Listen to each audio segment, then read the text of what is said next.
Hello, I'm Joe Newmeyer, film critic for New York's WOR Radio and a proud board member of the Annapolis Film Festival, and welcome to the Q&A for One Moment, which you're all so happy to have as part of this year's 9th annual AFF. It's my pleasure now to welcome the film's writer and director, Deirdre O'Connor.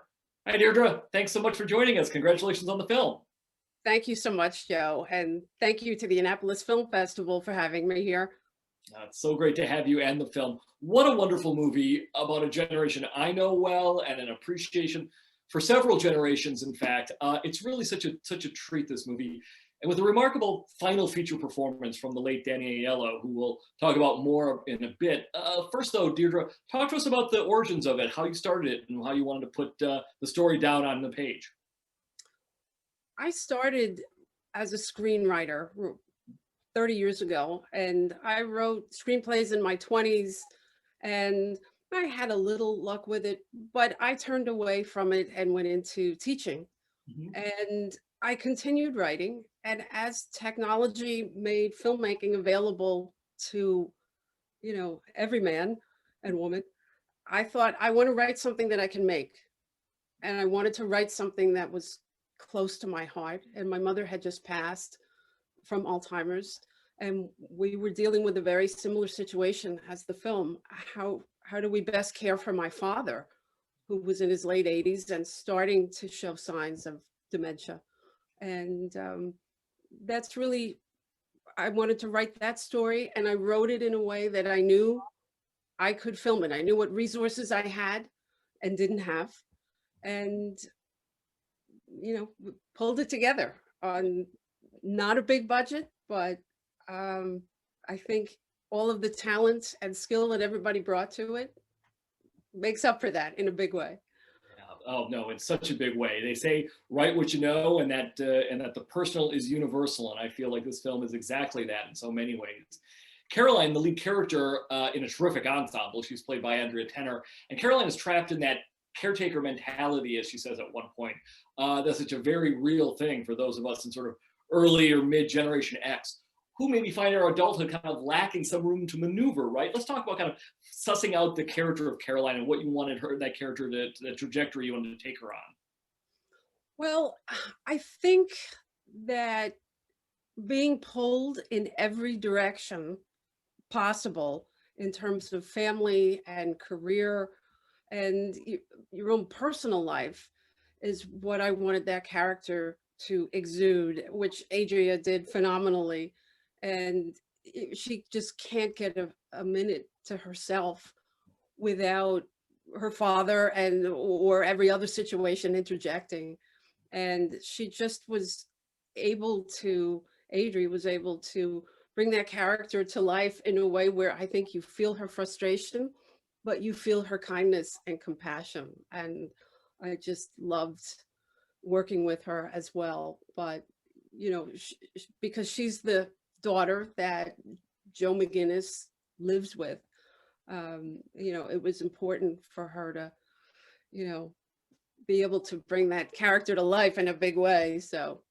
Yeah, and she does. How did you connect up with Adria? How did she come to the project? How did you guys find each other?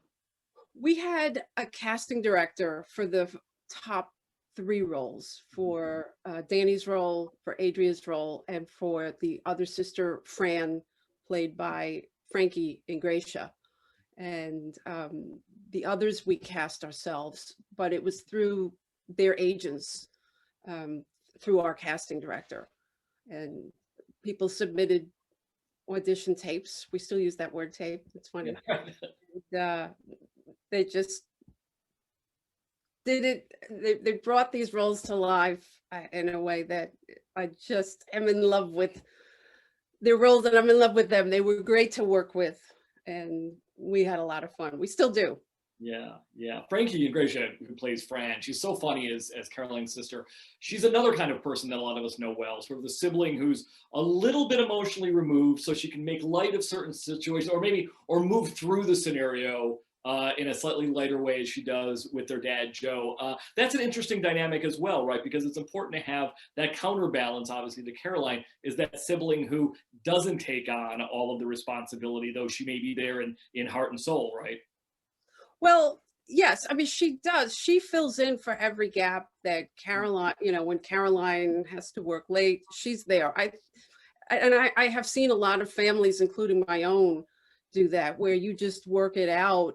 And then there are always siblings who live out of state, which is the reality of life. So everybody does what they can, but typically it falls on one or two. And what I tried to bring out also is the relationship between the sisters and Joe. Joe is so dependent on Caroline, she almost becomes like his wife, and the way that he, there's not enough mustard on my sandwich.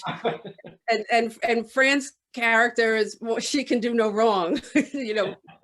Adri's character is doing more of the work, but Fran gets more of the, the praise, I guess. Yeah. So. Yeah.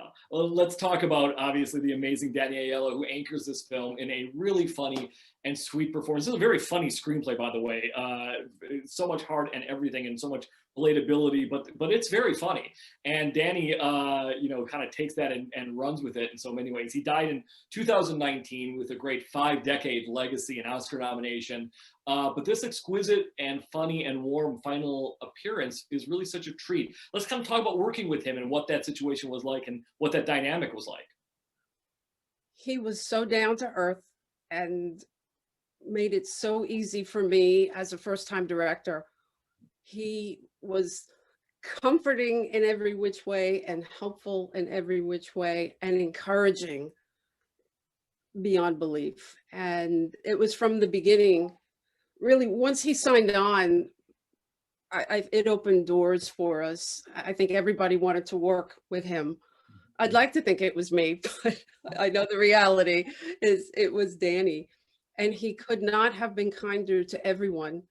He had a chemistry with each individual person on set, the makeup and wardrobe, light, everyone, and of course the actors.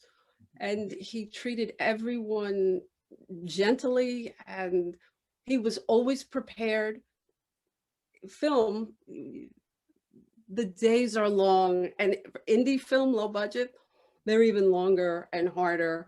And he never complained. He was always ready to go. He had more energy than any of us, and he was 86. And we finished filming the last day in September of 2019, and he was gone within 3 months. And we were so caught off guard because he never wavered on those long days. So he just was so phenomenal to work with. And I don't have to sing his praises for his performance because it's right there for everybody to see. It is, and it's such a wonderful performance too in so many ways. You have several previous projects that really value, as One Moment does, the oral history and the stories that our elders can tell us. I really love that aspect of the film. Talk to us about how important that is to you as a filmmaker, maybe even stories from Danny in some ways, or just even as a person, because there's that scene where the teenage Ellie and her friends are kind of gleaning history from Joe, who's lived it. He's sitting there in his chair. It's really a wonderful scene, and it really sort of brings to the fore how important that oral history is to talk to those among us who've gone through things. Let's kind of talk about that idea that's really trenchant in the film and really really powerful. Well, I did a documentary about 10 years ago. It took a few years to actually put it all together, but my dad and his twin, who were in their 80s at the time, we went back to Brooklyn where they grew up and met the person who lives in the house where they grew up, was sitting on the front stoop, as they say in Brooklyn. And they just talked about, and she was about my age, and they talked about their life growing up, and she talked about her life. And that history is so important to me, knowing my dad's upbringing. And his brother was actually in Iwo Jima, but he survived. It's different from the story.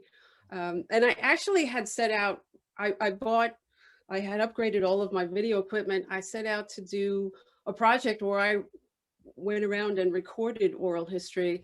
And when my mom got sick, and then I started on this screenplay, I thought, well, what I really want is to tell it as a narrative, a feature-length narrative. And I haven't put off the idea of the documentary, but I think I could reach a wider audience in the story format that I chose. Um, but I think we live with people who have such rich stories, and we get so bogged down in life, we don't really take the time to ask them. And I'm hoping this film reminds people to stop and ask and talk about it, because every generation, but particularly the greatest generation, has so much to offer, and they're not going to be around forever. I mean, we know that. Yeah, yeah. No, it's integrated so beautifully into the film, and that this sort of sense of living history, as it were, and to kind of really take that from them and glean it from them, and kind of learn at their knee, as it were, as the kids do in the film. It's very organic, and it is very, very important with that generation. I totally agree. Was there anything like that with Danny? Maybe I'm sure he probably had stories that maybe he did or didn't want to tell, but any situations like that, as just as a first time filmmaker sitting and working with him?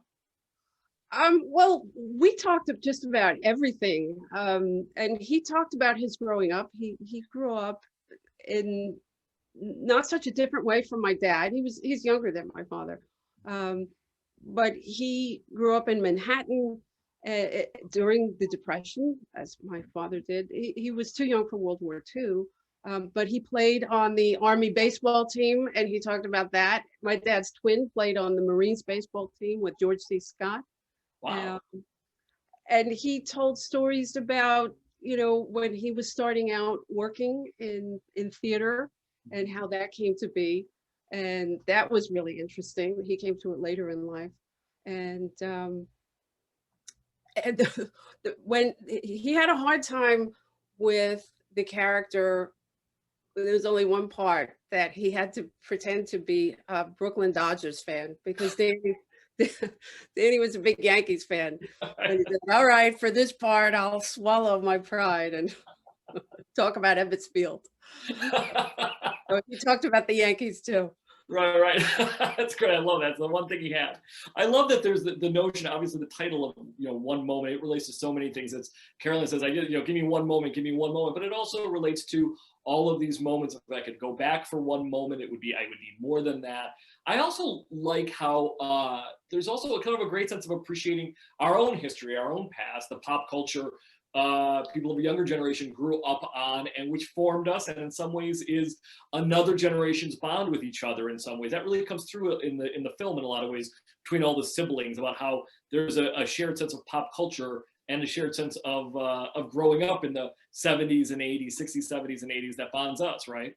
Oh, beyond the polyester and bad hairdos, we have a lot to share. There are people now, the film has been at a few film festivals, and I have gotten emails from people sending pictures of their toys, from our age group. And I just think that is so phenomenal that we have that bonding experience. And that was another reason why I wanted to incorporate that into the film. I never see that a whole lot about, our era. When we were in the 80s, we had our high school films, but I feel Generation X, at least that I'm in, has been pushed off a little bit to the side. So I wanted to get that out there. Yeah, we need it. We need to be trumpeted as well. I like that. I appreciate that, and I think that also is sort of it feels to me in some ways like, especially in this film, there's sort of a sense of um, as important as what generation the greatest generation went through, Generation X being the sort of in some ways a lost generation in itself, has kind of got their own bonds to make. And I felt like that story thread was really powerful, the sort of the sense that we have to make our own bonds in a way, in a different way than a previous generation did. Absolutely. And through the whole movies and the toys, that seems superficial, but what I've heard from people is, oh my gosh, that looks just like my family. We had just those same toys and the same outfits, and we're not alone. And if those little bits of film from, this film make people feel better and help us unite, then that's just exciting and phenomenal to me. Yeah. To wrap up, Deirdre, what surprised you about making this movie as the first time filmmaker that maybe you weren't expecting? What caught you by surprise in some ways? Well, I'm a very organized person, and I hoped that trait would get me through the whole process. And it has until this point. Mm, Um, what I found surprising, I guess, was being able to stick with it through the pandemic, mm, because that's when we were editing, yeah. and never meeting the post-production team face to face. I didn't know if I could do that. You know, I'm used to everything like the rest of the world face to face. But we had an editor who was just beyond, um, she was just great, Mindy Elliott. And we worked online, and I just feel like we were side by side. And that, I guess that surprised me that it came out as well through that process of the online editing and not being able to be there. Yeah, well, it comes together in such a beautiful way, and the film looks great. It's edited beautifully. Your cast is phenomenal. It's really a terrific and funny film filled with characters we can connect to and brought to life by such a wonderful cast. It's an honor to have it as part of the 9th Annapolis Film Festival. Congratulations again. And thanks to all of our fest sponsors and to all of our filmmakers, patrons, and attendees. Ladies and gentlemen, writer-director Deirdre O'Connor, and the film is One Moment. Thank you so much, Deirdre. Have a great day. Thank you.